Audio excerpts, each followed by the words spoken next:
This is Texans TV.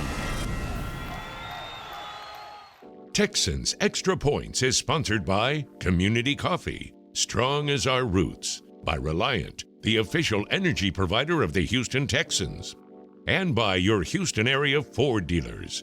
Ford is the best in Texas, and by Emoji, the official business bank of the Houston Texans.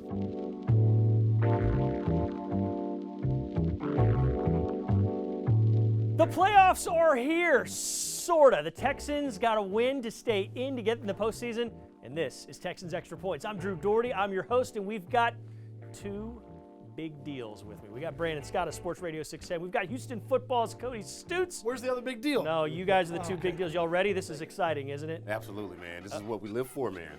All the games from here on out. Win or you go home. That's right. It's fantastic. That's right. That's right. And we got a lot to get to tell you about in the show. It's quick hits time.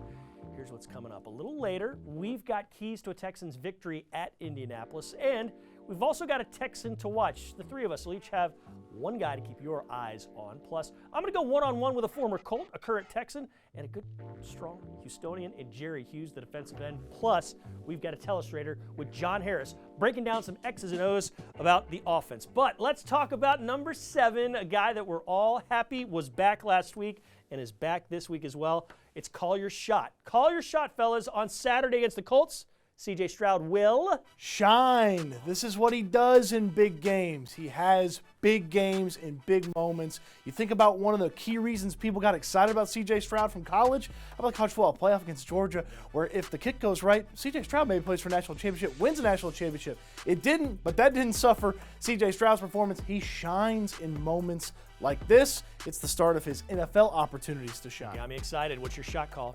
I'm going to say that C.J. Stroud's going to seal the deal. All right. I mean, I think that's the big difference between the Texans that we've seen in years prior and the Texans that we've seen now. Obviously, DeMeco Ryans, a lot of the new pieces. But having that quarterback, that's the difference maker. It's the reason why we're here. A little early playoff game. I believe C.J. Stroud, especially coming off the game that he just had, kind of eased him in a little bit, kept him protected, kept him upright. I think going off of Cody's point, he's going to shine and he's going to seal the deal for the Texans going into the playoffs. Which movie character does C.J. Stroud remind you of most? I got to confess to you guys, I thought about this question more than probably anything that we prepared for. He said the same thing I gave this as much thought as I possibly could. And in tribute to C.J. Stroud, his Southern California roots, a touchdown celebration that they did honoring the movie Baby Boy earlier in the year. I'm going to go with Mike from the Wood. C.J. Stroud will appreciate this. The folks that know him in Southern California will appreciate this. C.J. Stroud is Mike from the Wood. He was new, similar to how he is new to Houston. Mike was new to the Wood, but after some early rookie struggles, became the clear leader of their group, the most level-headed one, and that's how I would sort of compare C.J. Stroud's situation here as a movie character. Excellent answer. Can you match? I also had to go with a California actor, movie icon, Dominic Toretto from the Fast and Furious franchise. Okay. He's all about family. C.J. Stroud loves talking about his family, how his teammates have become his family. And as the franchise progressed from street racing to being in space, Dominic Toretto was a part of doing it all. He's a leader. C.J. Stroud's a leader. He can do it all just like Dom Toretto can in all the Fast and Furious movies. And I know that offense looks really good when they go fast. Yeah. All right, Dom Toretto from the Fast and Furious franchise. That's good. R.I.P. Paul Walker, by the way. Okay, let's spin the wheel. Pass catcher-wise, who's shining? Which guy? Dalton Schultz. Okay. I went back and I looked at all the games that the Colts had issues with and they lost this year. And just a couple of weeks ago, Kyle Pitts got going against them from Atlanta. Now, Dalton Schultz isn't quite Kyle Pitts athletic, but he's a better overall tight end than Kyle Pitts is. I like Dalton Schultz in this moment, in this spot against the Colts. Okay. Yeah, I love Dalton Schultz as well. I love Nico Collins, but I'm going to key in on Noah Brown. I just think that this is an opportunity for Noah Brown. We've seen it. We've seen glimpses of it. Yes, we have. And that's the reason why every game I'm kind of like, hey, if Noah's healthy, could this be the game where he shows us that again? He's shown us that he can get separation, that he can make plays, that he can, catch the ball, yards after the catch, all of those things. So I like Noah Brown in this matchup. He's been an underrated find for sure. Both those guys that you've called on, underrated free agent acquisitions. And remember, friends, not all great free agent acquisitions happen that first, second day of free agency. Most of the time they happen later, like these two did, and many, many more. Okay, complete the sentence. The Texans will win if the run game controls the game. Okay. It's not just control the clock, it's controls the game. You got to beat up the Colts a little bit. Keep that pass rush off of C.J. Stroud. They got after him the last time these two teams match up. I know it's totally different. That was a long, long time ago. I hadn't even made my extra points debut then, okay? But you got to control the game on the ground. Devin Singletary's been one of the best pieces of this team this season. Control it, make it easy for C.J. Stroud and company to operate the passing offense, control the game. All right, Yeah, if the run game just doesn't disappear. Run game doesn't disappear. And if there's a criticism of the offense, it would be that the run game has been here and there, touch and go. Well, for the last, let's say, a few weeks or so, we've seen some consistency, at least when they've been able to run the ball. Obviously, the Cleveland game was set up. They were down early. They didn't really make as much sense to run the ball. But if you can set the tone early and just don't let the run game disappear, I think C.J. Stroud can do the rest for you. Good stuff. We got to get into the defense a little bit later. Now we got to turn to John Harris for the Telestrator, the X's and O's about the offense, and maybe on the bonus features, if we ever did a DVD of this show, we could do which movie character does John Harris most seem like to you. But anyways, here's John Harris talking football via the Telestrator.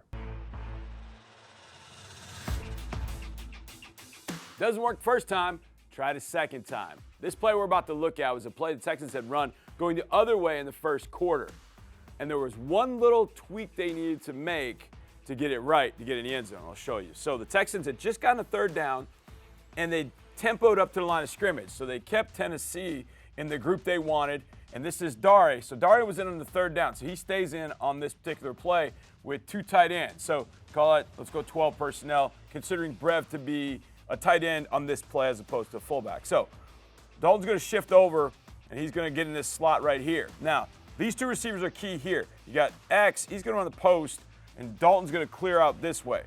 The key is X here, because as Brevin goes in motion, you see the linebackers bump, okay? But you don't see any of the DBs move, all right? You see that DB point, like, hey, you got him, all right? He should probably bump over here, but what this safety is doing, this corner is going to be locked up on X. I'm not sure what these two guys are doing, because somebody should have matched with Brev. Linebacker, safety, he's too far away. He probably's got to take Dalton, but he should have been up here, I guess. Well, there's nobody that goes with Brev out in the flat. So this ends up being X, watch this, X sort of picking off that DB. They run into each other. This is perfect. This is exactly what you want. Picked off, now Brev's out here wide open. So, who made the mistake here? I don't know. Somebody, either Shire was supposed to be there, either that guy was supposed to jump up here and get Brev, or maybe he was supposed to follow across. None of that happens. So either he messed up or he messed up. They all mess up because there's a big old mesh here. And Brev gets his second touchdown of the year. CJ makes a great read. Just get it out here. Now, what I mentioned earlier, they ran the same play. But now take Brev out of it because Brev stayed in the block. The next play, on this play, right after that play, CJ says, hey, man, go run your route. You'll be open. That's exactly what happens. Brev runs the route. He gets wide open, touchdown, and then he starts dancing like a fool. Well, not really. I don't know, whatever that dance is, but, whatever. Pretty good. At least it's a touchdown. Brevin Jordan, nice job, my friend.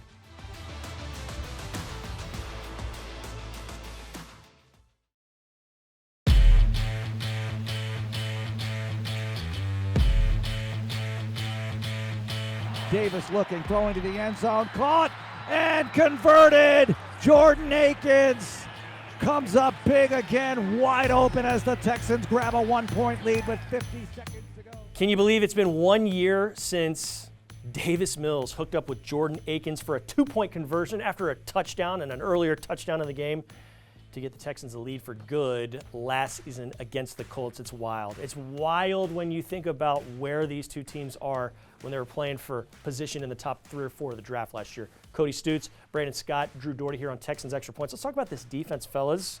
True or false?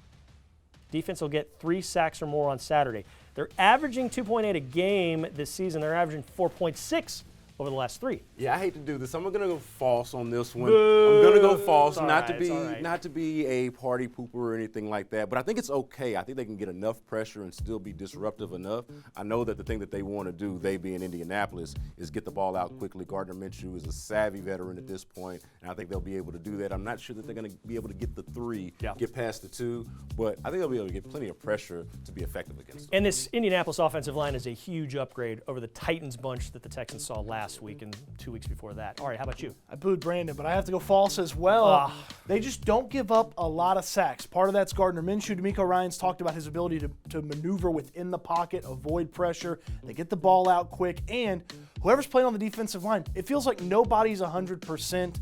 I just feel like that could play in. Hey, you don't need to get a bunch of sacks to win the game, and you still got to be ready to take care of business against Jonathan Taylor and that rushing attack. You do that, you should be okay, even if you're not getting the big sack numbers. You bring up Jonathan Taylor. A guy who's going to be key in all of this is Christian Harris, the linebacker. He has been a tone setter the second half of the season. If you look back at what he did in the game last year when he played the Colts, 10 tackles, a sack, a very, very violent effort by him. How important has he been lately, Christian Harris? I feel like it was basically like the switch over between the first quarter and the second quarter of the Tampa game. Christian Harris didn't have a good start to that game. I was texting a friend, and I was like, man, he's having a really rough start. And my buddy goes, he's going to bounce back. And he's never looked back from that moment on. I feel like he's had a really solid back half of this season from that middle of that Tampa game on. He's so athletic. He loves to get the emotion and stuff going. You think about some of the trash talk with Derrick Henry a couple weeks ago. I love what Christian Harris has brought to the table, that true sideline-to-sideline guy. And he plays well wherever they put him. He's versatile. That's something that's been super important. Speaking of importance, Derek Stingley, his importance to this team lately. Yeah, man, 100%. Derek Stingley, I know that some of the fan base rubbed him a little bit the wrong way when DeMeco Ryans said, we don't move our cornerbacks around. They wanted him to follow a receiver. Why is he not following Amari Cooper? But the thing about it is, if Derek Stingley is going to have a side isolated, that takes away so much of what an opposing offense can do. Their decision-making, if they're willing to go on that side, and if they do it at their own risk. And we've seen Derek Stingley's ability to make plays, his ball skills. The guy's got the ball skills of an actual wide receiver. Yeah. So, when you think about that, look, the quarterbacks around this league, even though Derek Stingley's only been healthy for a small amount of time, they've taken notice. They saw the 4 interceptions in the 3 games and just the way that he plays the ball, even when he's not picking it off. And before that, he wasn't getting tested all that much either because they knew about what he'd done and what he was capable of doing. And that 2019 practice tape of what he did against the LSU offense of Joe Burrow and Jamar Chase, and they know what he's capable of. So yeah, good stuff there about Derek Stingley. All right, I had a chance to go one-on-one with a former Colt, a current Texan. His name is Jerry Hughes. He had a strip sack that was returned for a touchdown by Sheldon Rankins last weekend. We went one-on-one. He's the perfect guy to talk to heading into this matchup. Here is a bit of my conversation with Jerry. Defensive end Jerry Hughes joins us now. Jerry, you've been through quite a bit. You've seen a lot of football. How special is it to be in this situation this time of year, knowing where you guys were this time last year? Oh, man, it's huge. It's an incredible turnaround for us this year. But, this is what we work for. To get an opportunity to get to the playoffs, this is what you spend your offseason, your training. It's always focused around getting to the postseason because we understand when you're in the postseason, anything can happen, and it's always an any given Sunday mentality. So, we're excited. It just goes to credit to how great of a coaching staff we have, how great of a team we have, where guys are buying in and they understand that, we can seize the moment now. Okay, let's move forward. What's the task ahead this week? How impressive an offensive line is this one in the Colts? They're very impressive.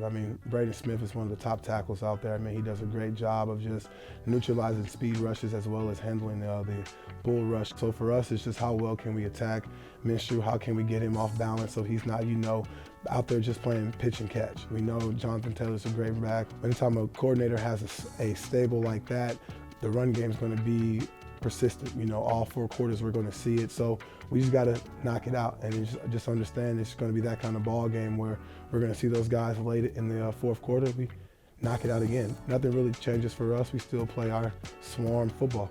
As a Houstonian, you're one win, just as a Texan, you guys are 1 win away from the playoffs. So as a Houstonian, how special has this year been for you with all that in mind? Oh, man, this is great. This is like what you dream of as a kid, to play for your home city, to be 1 win away from the team that drafted you. You got to go in that hostile environment and beat them, to knock them out of the playoffs. It's like this is football. This is sports at its finest. This is everything you can actually hope for.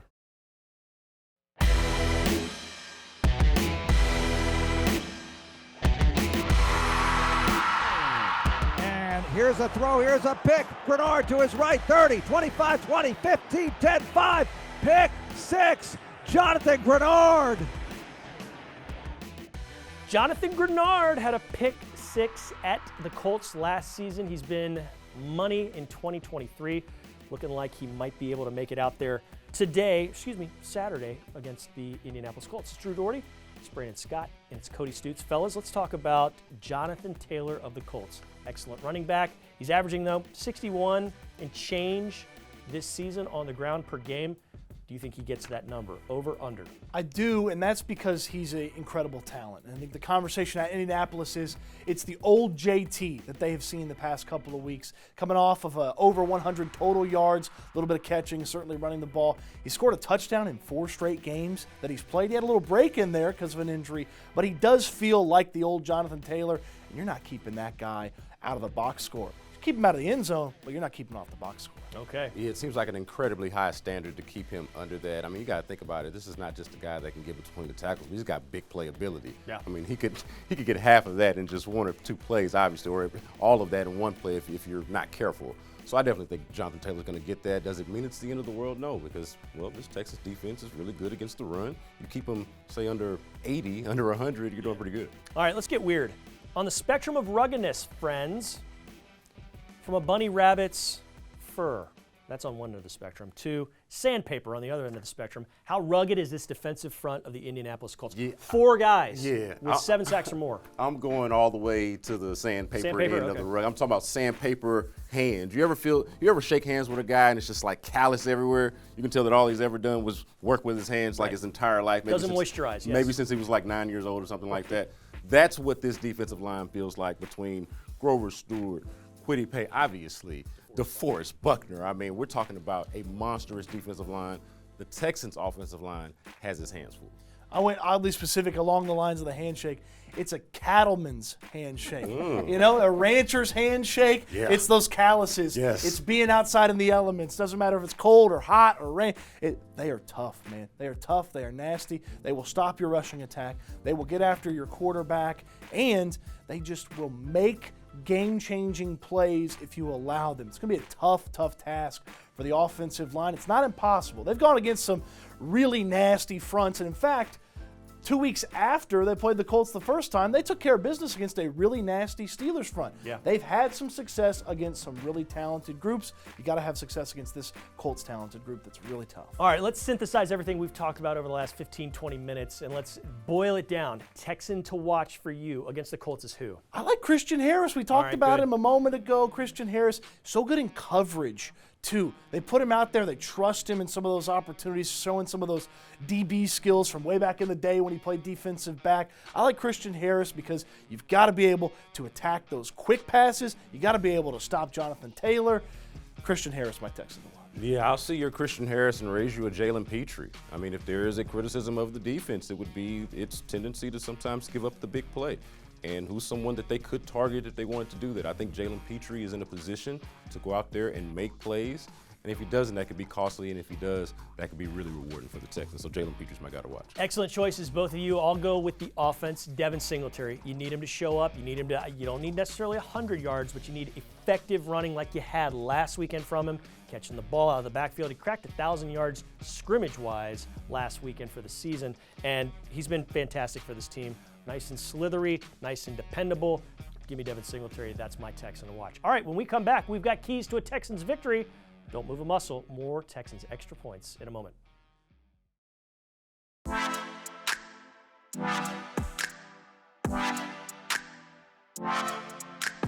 Extra Points has been sponsored by Community Coffee, Strong as Our Roots, by Reliant, the official energy provider of the Houston Texans, and by Mattress Firm, the official sleep partner of the Houston Texans. We're back. It's Texans Extra Points, having a lot of fun with Cody Stoots of Houston Sports and Brandon Scott from SportsRadio 610. Fellas, it's that time of the program where we get 2 keys to a Texans victory. What must happen for a playoff berth for the Houston Texans in 2023? Big plays rule the day. So you got to stop them, you got to make them. Okay, big plays rule the day. Not super explosive early on last week, kind of getting C.J. Stroud acclimated and back after missing a couple of games. But big plays on the offense, you got to go out there and make some of them. It's Nico Collins on the sideline, Singletary, rushing through the offensive line, the defensive line, and taking on a big run. Big plays rule the day. You can't let Alec Pierce get behind you and get a big play, or Pittman or any of those guys. Jonathan Taylor, he can catch it, he can run and get the big plays. So big plays rule the day. And then on the offensive side, I just talked about it, ramp it up. Foot on the gas pedal, ramp it up with the offense, get deep into the bag. Those big crossers over the middle where Nico Collins is running free, one man to beat to score. Ramp it up on offense. We saw a little bit of it last week. A lot more of it's going to be needed to beat the Colts. All right, your two keys, what are they? Be the run defense that you've been for most of the year. One of the few times when the run defense has been a little leaky was against the Indianapolis Colts. They didn't have Jonathan Taylor in the last game, but Zach Moss was really good against them. We talked about Jonathan Taylor earlier in the show. If they can limit him to, if not 60, 70, Zach Moss obviously don't want to have a big game, but again, the Texans defense, one of the better run defense in the entire league. Stay true to form and do that. And then on the offensive side of the ball, they won the game against Tennessee. But what was the one thing that they didn't do that we would have liked to have seen them do, that they would have liked to have done? And that is operate in the red zone. Not field goals. I don't think that you can afford that against a team of this caliber. It's not like the Titans. I think it's a little bit more to where the Colts are a little bit more evenly matched with you. You need to score touchdowns in the red zone. 6s, not 3s is always a good strategy for victory. All right, I'm going to go with something I've been going with all season long. Give me 4 on the floor, 4 yards of carry from Devin Singletary and or Damian Pierce when they run it, so that just pushes the chains forward. If you can do that consistently. And takeaways. Give me 2. Just give me 2 takeaways. I know they're decent with the ball. They haven't been too leaky in that regard, but the Texans have been excellent this year in turnover differential. Make that continue. And we'll do this again next week. Sound good to you guys? I love it. All right, Cody, Brandon, appreciate y'all's time. We appreciate you watching us, whether you're on YouTube. If you are on YouTube, make sure you subscribe. Or Channel 13, ABC 13, KTRK. It's been a fun one. We can't wait to see you again very, very soon. Until then, go Texans.